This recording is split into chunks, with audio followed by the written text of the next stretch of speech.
தமிழக வெற்றி கழகம் வந்து கடந்த 2024ஆம் ஆண்டு நடிகர் விஜய் தலைமையில் ஆரம்பிக்கப்பட்ட இந்த கட்சியோட முக்கிய நடவடிக்கைகள் பெரும்பாலும் பார்த்தீங்கன்னா இந்த பொதுக்குழு கூட்டங்கள், தேர்தல் திட்டமிடல்கள் மற்றும் மக்கள் பிரச்சனைகள் தொடர்பான தீர்மானங்கள் வந்து ஏற்கனவே பனையூர் கட்சி அலுவலகத்தில் வந்து செயற்குழு பொதுக்குழு கூட்டங்கள் மூலம் நடத்தப்பட்டு வந்தது.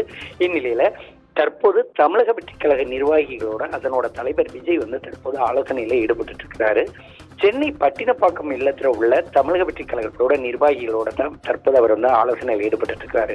இதுல வந்து தமிழக வெற்றி கழகத்தோட பொதுச் செயலாளர் புஷி ஆனந்த், அதே மாதிரி தேர்தல் மேலாண்மை பொதுச் செயலாளர் ஆதவர்ஜுனா உள்ளிட்டோரும் உள்ளிட்ட 16 பேர் வந்து இந்த ஆலோசனையில மேற்கொண்டுட்டு இருக்கிறாங்க. ஏற்கனவே அதிமுகவில் ஏற்பட்ட அதிருப்தி காரணமா எம்எல்ஏ பதவியை ராஜினாமா செய்த செங்கோட்டையை தமிழக வெற்றி கழகம் தரப்புல அதுல இணைய உள்ளதாக தகவல் வெளியான நிலையில தற்போது அதன் தலைவர் விஜய் வந்து ஆலோசனை நடத்திட்டு இருக்கிறாரு. விஜயின் அடுத்த கட்ட மக்கள் சந்திப்பு கூட்டம் தொடர்பாகவும் இந்த ஆலோசனையானது நடைபெற்றது இருக்குங்க. அதாவது கடந்த சில தினங்களுக்கு முன்பு கரூர்ல நடைபெற்ற சம்பவம் பிறகு வந்து பெரும்பாலும் வந்து அந்த தமிழக வெற்றி கழகத்தோட இது வந்து கொஞ்சம் பின்னால போயிருந்தது. இந்நிலையில தற்போது நடைபெற்று இருக்கிற இந்த ஆலோசனை கூட்டத்துக்கு பிறகு மீண்டும் அந்த தமிழக தேர்தலை நோக்கிய இந்த வெற்றி கழகத்தோட பிரச்சாரம் வந்து துவங்குமா அல்லது அடுத்த கட்ட மூவ்மெண்ட் என்ன மாதிரி இருக்கும் அப்படிங்கிறது குறித்து இங்க வந்து இப்ப விவாதிக்கப்பட்டு வருது.